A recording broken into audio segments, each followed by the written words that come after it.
Sherman's Special Field Orders. No. 120 were military orders issued during the American Civil War. On November 9, 1864, by Major General William Tecumseh Sherman of the Union Army. He issued these orders in preparation for his famous March to the Sea, also known as the Savannah Campaign. Orders. Headquarters Military Division of the Mississippi.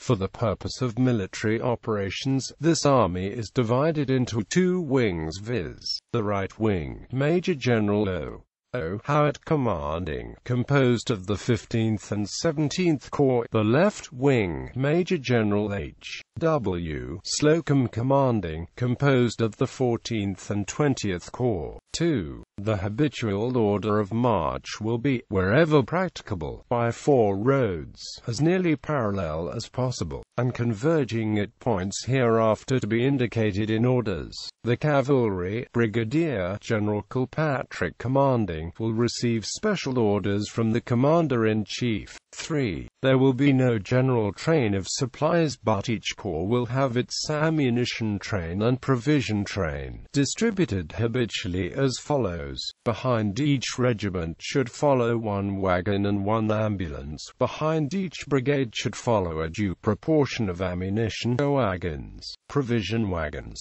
and ambulances. In case of danger, each corps commander should change this order of march by having his advance and rear brigades unencumbered by wheels. The separate columns will start habitually at 7 a.m. and make about 15 miles per day, unless otherwise fixed in orders. The Army will forage liberally on the country during the march. To this end, each brigade commander will organize a good and sufficient foraging party, under the command of 1 or more discreet officers, who will gather, near the route traveled, corn or forage of any kind, meat of any kind, vegetables, corn meal, or whatever is needed by the command, aiming at all times to keep in the wagons at least 10 days' provisions for the command and 3 days' forage. Soldiers must not enter the dwellings of the inhabitants, or commit any trespass, but during a halt or a camp they may be permitted to gather turnips, potatoes, and other vegetables, and to drive in stock of the camp. To regular foraging parties must be instructed the gathering of provisions and forage at any distance from the road travel.